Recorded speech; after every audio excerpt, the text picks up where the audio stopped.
రీసెంట్గా నితీష్ కుమార్ రెడ్డిని ట్రోల్ చేశారు కదా, ఇట్లా టీం అంతా బాగా ఆడలేకపోయినా కూడా నేను బాగా ఆడానని ఈ వీడియోలో.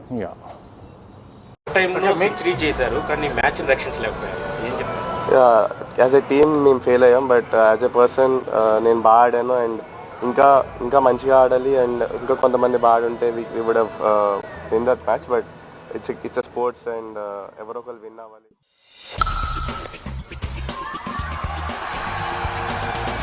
నేను చూసానండి ఆల్రెడీ. దీనిపైన మీ ఒపీనియన్ ఏంటి? ఇలా అని ఉండొచ్చా? డిఫరెంట్ కండిషన్స్ అండి, ఇండియన్ కండిషన్స్లో కాదు. First of all very tough conditions like ఆస్ట్రేలియాలో ఎక్కువ పిచెస్ ఉంటాయి, బౌలింగ్ పిచెస్ ఉంటాయి.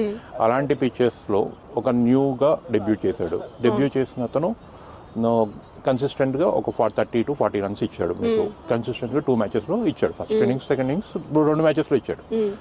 ఆ తర్వాత మ్యాచ్లో ఒక సెంచరీ కూడా కొట్టాడు. ఒక మ్యాచ్లో పర్ఫార్మెన్స్ చేయలేనంత మాత్రాన you can't delete him for ever. And more over he deserves opportunities. కొత్త వాళ్ళకి అవకాశం ఇస్తేనే కదా. ఇప్పుడు నితీష్ కుమార్ రెడ్డి లాంటి ప్లేయర్కి ఎక్స్పీరియన్స్ లేదు, but still he has proven something that he can bat. But he need to improve on his bowling skills because he is a bowler come batsmen. So bowling skills మీద improve చేసుకుంటే he will definitely try for India. That's a good prospect for India. అతను చాలా ఫ్రాంక్గా చెప్పాడు opinion. To be frank, మనం మొన్న ఓడిపోవడం కారణము మనకు బ్యాట్స్మెన్ సరిగా చేయకపోవడమే. వాళ్ళు అంత సమిష్టిగా రాణించకపోవడం వల్లనే అట్లా జరిగింది, అంత కంబైన్డ్ ఎఫెక్ట్ లేకపోవడం. ఇంకోటి ఆస్ట్రేలియాలో హూ ఇస్ దట్ బౌలర్ కొత్తగా వచ్చాడు చూడండి, అతను ఎవరన్నా ఇంజురీ అయితే వచ్చాడు. అతను చాలా బాగా బౌల్ చేశాడు.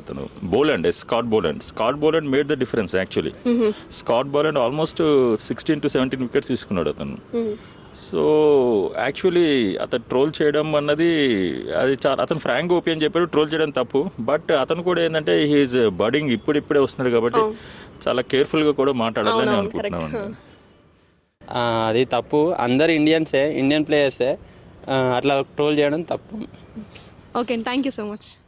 ఆఫ్ కోర్స్ అనొచ్చు, ఏం దాంట్లో నో ఇష్యూ అది. బికాస్ ఎందుకంటే అది ఒక్కడాడు, ఇంకా కొంతమంది ఆడుతుంటే ఈజ్ విన్, దాంట్లో nothing to worry about that. ఆయనకున్న పరిధుల్లో ఆడాడు, అది ఓడిన దానివల్ల అది ఆయన ఒక్కడికే మనము ఆపాదించలేము కదా. అవును, అంటే ఆ టీం అంతా బాగా ఆడలేదు, నేను ఒక్కనే బాగా ఆడాను, ఇంకా కొంతమంది కూడా బాగా ఆడుంటే గెలిచేవాళ్ళం అన్నారు కదా. Yes, definitely team work will win the matches. అవును, ఒకరి మీద ఆధారపడ్డం అంటే have to take advantage of this one player, అంతే తప్ప మనము ఒకరిని అతను అంత కష్టపడి అతను టర్న్ చేశాడు మ్యాచ్ని, అది నిలుపుకోవాల్సిన బాధ్యత వేరే వాళ్ళ మీద కూడా ఉంది కదా. అవును, he is good. Okay, it's a welcoming fact. చేయకూడదు, ఇంకా న్యూ కదా ఇంటర్నేషనల్ క్రికెట్కి, ఆయన చాలా న్యూ. ఆయన ట్రోల్ ఏం చేయకూడదు, ఇంకా ఆపర్చునిటీస్ ఇంకా ఇస్తే ఆయన మంచిగానే పర్ఫామ్ చేస్తాడు. అంటే తను నేను బాగానే ఆడాను కానీ టీం అంతా సరిగా ఆడలేకపోయారు. తెలియదుగా, మీడియా ముందు ఏదో వచ్చింది మాట్లాడేసింది, తెలియదు బై మిస్టేక్ ఏదో వచ్చేసింది అంతే, స్పాంటేనియస్గా ఏదో మాట్లాడేసి, కానీ ఆయన ఉద్దేశించి అట్లా మాట్లాడాలి. కమెంట్స్ అలాంటిది ఏం లేదు, ఏదో సడన్గా అడిగిండు వచ్చింది, కొత్త కదా మీడియాకి అవన్నీ మాట్లాడాలి. దానికి అగ్రి, ఎందుకంటే అతను బాగా ఆడాడు ఆ టీంలో, ఆ సిచ్యువేషన్కి తగ్గట్టు ఆడాడు. కానీ ఇతనికి కొంచెం పార్ట్నర్షిప్ ఎవరైనా ఉంటే టీం గెలిచేది. సో ఆ సిచ్యువేషన్ అతను అలా పోర్ట్రేట్ చేసుకున్నాడు. అంటే అలా అన్నారని ట్రోల్ చేస్తున్నారు కదా, వాళ్ళకేం చెప్తారు మీరు? ట్రోల్ అంటే ఆ పర్సన్ అంత బాగా ఆడినప్పుడు ఆ ఎమోషనల్గా అనడంలో తప్పలేదు. సో మనం టేక్ ఇట్ పాజిటివ్గా తీసుకుంటే బెస్ట్, నెగిటివ్ కాకుండా. సో ఆ టైంకి అతనికి ఉన్న ఎమోషనల్గా అతను మాట్లాడాడు అంతే తప్ప నెగిటివ్ తీసుకోవాల్సిన అవసరం లేదు. ఇప్పుడు నా పర్సనల్ ఒపీనియన్ చెప్తున్నా, దీని మీద ట్రోల్స్ ఏం అవసరం లేదు. టీంలో ఒక్కొక్కప్పుడు సరిగ్గా ఆడతారు, సరిగ్గా ఆడరు. సో ఇలా నీ ఒక్కరినే కరెక్ట్ ఆడినా అని చెప్పి అనడం కొంచెం కరెక్ట్గా అనిపిస్తుంది నాకైతే. అంటే టీం అనేది ఒక్కరు ఆడితే సరిపోదు, మొత్తం టీం మొత్తం ఆడాల్సి వస్తుంది. ఇక ఒక్కరు ఆడితే దాన్ని బట్టి ఇక ఏం చెప్పలేం. ఇప్పుడు నన్ను అడిగినా ఇప్పుడు నేను బాగానే అన్నా అని చెప్తాను, ఈయన పర్సనల్గా అడిగినా ఆయన బాగానే అన్నాడు. అదే గేమ్ బట్టి చూసి చెప్పాలి. అది నేను బాగా ఆడినా అంటే ఇక. ట్రోలింగ్ చేసే వాళ్ళకి ఏం చెప్తారు మీరు? ట్రోలింగ్ ఏముంది, చూస్ చేయాలి. ఏది మన కళ్ళ ముంగట ఉన్నది వేరే, జరిగింది వేరే ఉంటుంది, చూసి చేయాల్సి వస్తుంది.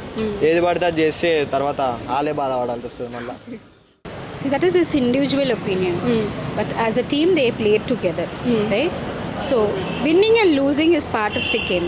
You cannot, because it is your favorite game, you cannot say he did well, he did not do well. Everyone plays. So, I support Nitish. Okay. నాకు నచ్చలేదా కామెంట్స్? నచ్చలేదా? కామెంట్స్ నచ్చలేదు తను అట్లా అనడం అనడం నచ్చలేదు. నచ్చలేదు. అదే ఆయన కామెంట్స్ అంటే బయట వాళ్ళు కాదు, అతను అనడం, ఓకే ఆ కామెంట్ చేయడం నచ్చలేదు నాకు. ఓకే మరి తను నిజంగానే తను ఒక్కడే బాగా ఆడాడు కదా. ఆడిండి కరెక్ట్. ఒక్కొక్కసారి ఒక్కొక్క టీం ఒక మ్యాచ్లో హోల్డ్ మంచి ఇది అవుతారు, పర్ఫార్మెన్స్ ఉంటుంది కదా, ఆయన వచ్చింది అట్లనే. అంతేగాని ఈయనేదో ఇదే కాదు కదా. ఒక్కొక్క టీంలో వేరే వాళ్ళు డబుల్ సెంచరీ చేసిన ఉన్నారు, అందరు ఉన్నారు దాంట్లో. కాబట్టి నేనే ఇండివిజువల్గా చేసిన అనేది మాత్రం అట్లా కామెంట్ చేయకుండా ఉండేది.